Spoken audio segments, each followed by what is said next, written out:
Sud Radio 10h midi, Valérie Expert. Avec vous sur Sud Radio, comme tous les vendredis, avec l'immense Gérard Collard. Je suis assis. Voilà. Gérard, libraire à Saint-Maur, la Griffe Noire. Les gens relisent, on peut le dire, relisent. Ils sont un peu coincés parce que comme ils peuvent plus aller au cinéma, ils peuvent plus aller au théâtre, ils peuvent plus aller dans les restaurants, qu'est-ce qu'il leur reste? Et encore, je sais pas pour dans combien de temps, d'être chez eux à partir de 21h pour lire. Donc, voilà. Et alors par contre, je pouvais lancer un appel un peu qui a trait à la Covid aussi, c'est que on va avoir les fêtes de Noël, donc on ne sait pas comment. Et si vous pouviez commencer déjà à faire vos emplettes, comme on dit, parce que le problème, c'est qu'au bout d'un moment, dans la librairie, on est forcé d'arrêter et de faire. Les gens sont dehors à faire la queue. Donc, il faut mieux que vous étaliez vos achats, que vous soyez plus, que d'être dans la rue quand il va faire froid au mois de décembre. Donc, voilà, je le dis pour tous les libraires, étalez le maximum possible pour qu'il y ait de moins de risques possible. Voilà. Ça, c'est un bon conseil que vous pouvez. Oui, c'est mon côté pratique pour les gens, et puis ils seront vachement plus. C'est quand même plus sympa de ne pas attendre dans le froid. On commence les cadeaux de Noël maintenant, alors on peut commander les. J'ai reçu, moi, les grands crus classés de Gottlieb, c'est Fluide Glacial. Alors, je me suis marrée. Moi, j'ai toujours aimé Gottlieb, mais je n'avais pas relu depuis longtemps. Et ils ont eu la bonne idée de republier, de demander à des auteurs de bandes dessinées, dont Zep, de choisir leur extrait préféré de Gottlieb, mais j'ai ri, vous pouvez pas savoir comment. Et c'est encore actuel, c'est pas du tout démodé. Il y avait une liberté de ton, de dessin qui était formidable. Moi, je crois que ça s'appelle le talent. Oui, ça s'appelle le talent. Donc ça s'appelle les grands crus classés de Gottlieb, c'est chez Fluide Glacial, et donc vous avez la crème de la BD qui a choisi son extrait préféré, sa planche préférée de Gottlieb. Il y a même Alain Chabat en guest star, figurez-vous. Voilà. J'ai lu entre parenthèses sur votre conseil le livre chez J'ai lu de recettes de cuisine. C'est trop drôle. Alors je l'avais pas lu et c'est vrai que c'est trop. Alors ça sort cette semaine, donc c'est bien. On peut en dire un mot. Stéphane Rose, pour moi, c'est le livre de la rentrée. Si François Bunel nous écoute, on lui conseille d'inviter Stéphane Rose. C'est vraiment... alors là, si vous n'avez pas le moral, c'est vraiment le petit livre c'est plein d'humour et tout. À lire sur toutes les distorsions liées à la gastronomie. Quand les gens cherchent des livres, vous savez, pour les fêtes, à mettre ce qu'on appelle les cadeaux d'assiette, je ne sais plus comment on appelle ça, des petits livres qu'on met comme ça pour les gens qu'on invite, allez-y parce que c'est parfait, ça va les faire sourire. Ça va détendre l'atmosphère. Donc, surtout qu'on ne va pas être nombreux, puisque maintenant, il faut faire des fêtes à 6. Donc, voilà. Il fait un truc, effectivement, il vous donne, c'est plein de petits... En fait, ça fait penser un peu à Pierre Dac, à ce genre de trucs. Donc, vous avez des petites...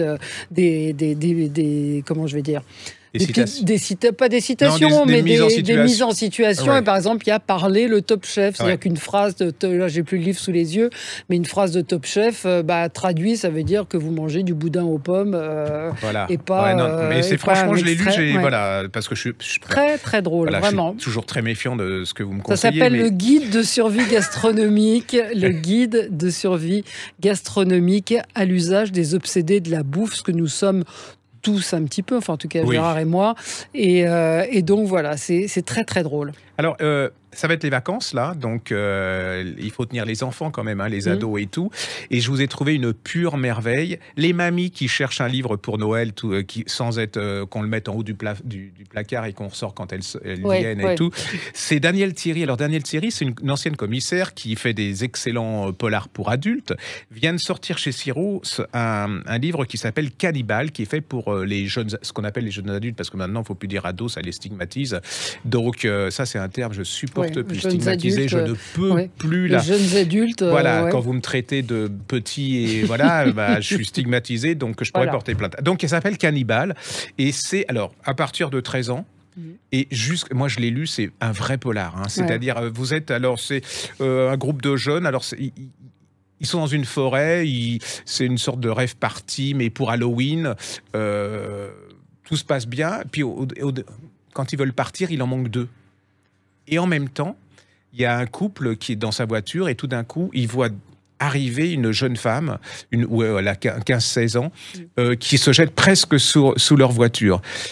Et là va commencer un polar absolument d'enfer. Cette jeune femme, en fait, elle fait partie des 2 qui sont manquants.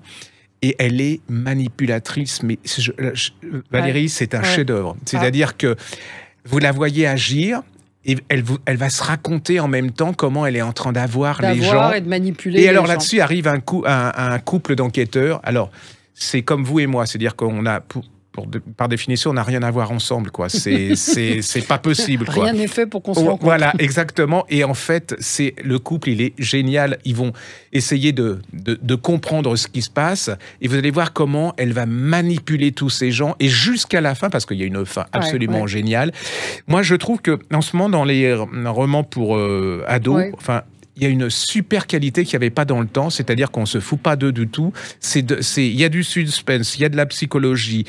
En plus, c'est fait pour eux, c'est-à-dire que les ados, c'est des gens qui ont 16 ans, ils se retrouvent dedans. Voilà, exactement. C'est pas neuneux, comme vous diriez. Non, c'est pas neuneux. Il y a la musique qu'ils écoutent, il y a la façon de voir les choses. Et puis, j'adore cette fille.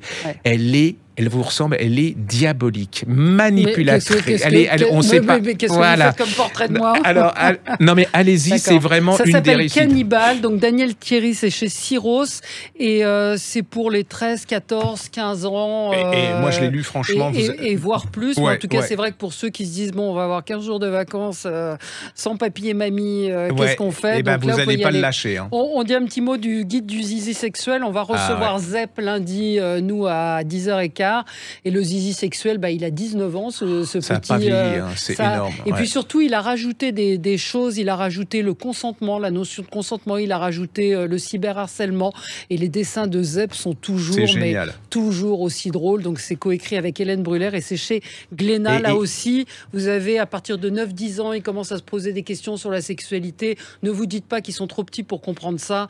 Quand on sait qu'un enfant sur deux, je crois, a déjà vu un porno à 11 ans, il vaut mieux qu'ils aient lu le guide du zizi sexuel avec Titeuf qui regarde dans son pantalon et Nadia qui regarde ce qui lui arrive à la poitrine. C'est très très drôle. Et il m'a fait un super dessin. Oui, il vous a Regardez. fait un très joli dessin. Je sais pas si on le voit, mais j'adore Zep et tout. Et c'est vrai vous ressemblez un peu à Titeuf. Peut-être que vous l'avez inspiré. Voilà, oui, c'est ça. On peut toujours rêver. Voilà. En tout cas, je le garde avec beaucoup de...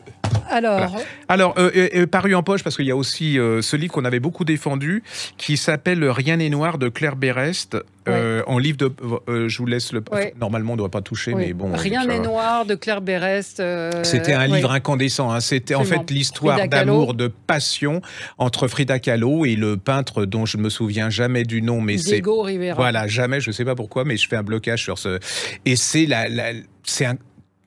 deux êtres comme ça, et cette femme extraordinaire, c'est-à-dire qu'elle est libre en avance moderne, c'est-à-dire que c'est pas lui qui va la choisir, c'est elle, jeune fille, pas connue et tout, peintre, hein, mais qui est inconnue et qui décide, je le veux lui, et elle va le voir, et c'est absolument incroyable. Avec une relation qui est compliquée, hein, et puis elle est un peu... Et puis il y a de l'accident, c'est-à-dire que vous allez voir comment elle va avoir cet accident et que sa vie va complètement se transformer. C'est le Mexique, c'est les États-Unis aussi, parce qu'ils vont émigrer aux États-Unis. Ils vont à Détroit. Voilà, mais il est communiste, donc ça va pas bien se passer. C'est vraiment, c'était paru l'année dernière ou il y a 2 ans. Pour moi, ça a été un choc. Ça avait très bien marché, très très très beau livre, très très bien écrit.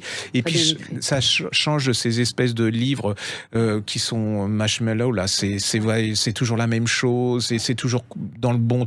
Voilà, là, c'est une passion, incroyable. C'est une passion destructrice, violente, personnage torturé. C'est le génie, hein, c'est deux génies qui s'en prennent l'un à l'autre tout en s'aimant passionnément. Allez-y, ne passez pas. La couverture, je suis un peu. Bon, on la voit, c'est déjà quelque chose. Et donc tout. ça vaut pas cher, hein, ça vaut 7 €. Claire Berest, Rien n'est noir, c'est en collection. C'est dans le livre de poche. Quoi d'autre? Il y a un livre qui est paru chez Gallimard, hein, qui s'appelle Puzzi de Thomas Negaroff. Et c'est l'histoire d'un personnage qu'on avait vu apparaître dans un film qui s'appelait Hitler, et qui est un personnage absolument incroyable, qui est le fils d'un grand marchand d'art allemand. Hein. Il va vivre aux États-Unis avec ce père. Il est toujours... il est très, comment dire, par rapport à son frère, son grand frère, il est complexé. Et il va... alors, il est musicien, il aime beaucoup la musique, il est très littéraire, très intellectuel. Et puis, il va tomber complètement fasciné par Hitler. Et il y a une espèce de relation Hitler... C'est ça que il y a beaucoup de gens qui parlent de la fascination d'Hitler quand on le voit actuellement, où se disent comment on peut être fasciné avec ce petit bonhomme à la moustache et tout. Et c'était beaucoup plus complexe qu'on le pensait. Et Hitler va l'utiliser parce qu'il connaît beaucoup de gens aux États-Unis. essayer de faire une chose, c'est-à-dire d'accommoder la politique américaine et la politique nazie. Ça va pas marcher. Vous êtes complètement dans le régime nazi avec comment Hitler utilisait les gens. Hein. Mais alors, ce qui est extraordinaire, c'est qu'il va partir avec sa femme, il va partir et il va devenir conseiller de Roosevelt.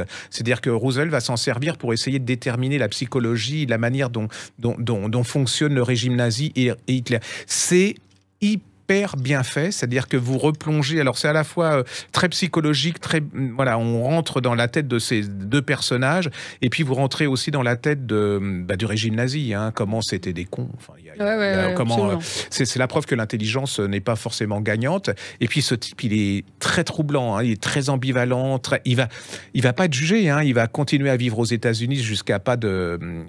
Voilà, il va bien vivre, hein, quelque part. Puis alors, Snegarov, c'est quand même quelqu'un qui est sérieux, c'est-à-dire qu'il a fait vraiment des recherches, on sent qu'il a été fasciné par ça. Allez-y, c'est chez Gallimard. Moi, j'ai adoré ce bouquin. Ça s'appelle Putzi, de Thomas Snegarov, chez Gallimard, dans la collection Blanche. Puisqu'on parle des États-Unis, moi, je vous conseille un livre de Philippe Corbet, qui est le correspondant d'RTL, qui s'appelle Roy Cohn, qui s'intéresse à... C'est génial. Alors moi, j'avais découvert ce personnage, Roy Cohn. Incroyable. Le sous-titre, c'est l'avocat du diable. Roy Cohn, c'était un avocat qui a été l'un des plus puissants, des plus brillants à New York. Il était conseiller du sénateur McCarthy. C'est un type méchant, corrompu. Gay, mais pas assumé. Absolument, homosexuel, mort du sida en 86. Et c'est celui qui a tout appris à Donald Trump. Alors moi, j'avais vu... Dans Netflix. Non, le meilleur reportage que j'ai vu sur Donald Trump, c'est celui fait par Frédéric Mitterrand, qui avait fait un portrait où on découvrait ce personnage. Et moi, j'avais été fasciné. Quand j'ai vu que ce livre paraissait, tout de suite, j'ai sauté dessus. Et c'est vrai que Roy Cohn, c'est un personnage de roman. C'est vraiment le mal incarné. Vous savez, le serpent dans Mowgli, Il est petit, il est moche. Et c'est vrai que quand il rencontre Donald Trump, il se prend d'affection pour lui, en tout bien, tout honneur. Mais c'est vrai qu'il voit ce grand type, blond, etc. Et il décide qu'il va tout lui apprendre de la mafia, des ressorts, parce qu'il défendait la mafia, politique, absolument. Non, et il semblerait qu'aujourd'hui encore, Donald Trump emploie des méthodes, des phrases de Roy Cohn. Alors, Donald Trump l'a laissé tomber. Il est mort dans la plus grande solitude. Je pense qu'il a été très, très triste de ça. Mais c'est un personnage absolument incroyable et c'est vraiment lui qui est celui qui a tout appris à Donald Trump. Il terrorisait complètement les gens, parce que je me rappelle dans la série de Netflix qui parle de l'ascension de Trump, où Trump va construire un immeuble et il n'y arrive pas parce que le maire de New York ne veut pas. Et là, on lui dit, mais va voir cet avocat parce que lui, il a des méthodes et là, tu vas voir, tu vas apprendre plein de choses. Et de là, lui apprendre quelque chose et comment il va réussir à avoir les marchés et tout ça. C'est fascinant. Hein. C'est vraiment... c'est vraiment, en plus, c'est l'homosexualité de cet homme qui est très à droite, très réactionnaire et qui a caché cette homosexualité. Et qui, au départ, a été, c'est un peu bateau de dire ça, traumatisé par sa mère et son milieu, n'ayant pas osé dire ce qu'il était et tout. Puis alors, moi, c'est vraiment, il est fourbe, c'est vraiment la quintessence. Il est méchant. C'est vraiment le méchant. Hein, et puis tout est dans ça se voit. Ça se voit sur son physique. J'adore ça. Enfin, j'adore. Donc allez-y. Donc ça s'appelle Roy Cohn, l'avocat du diable. C'est paru chez Grasset et l'auteur c'est Philippe Corbet, C-O-R-B-E. Vous allez voir, mais vraiment la couverture est géniale. La couverture est géniale. C'est sa tête, hein, c'est sa tronche de sale type. Mais il y a toujours une part d'humain dans ces types-là. Moi, j'ai adoré ce livre. Voilà, on a fini. On se retrouve la semaine prochaine. Allez, on va relire maintenant. Sud Radio 10h midi, Valérie Expert.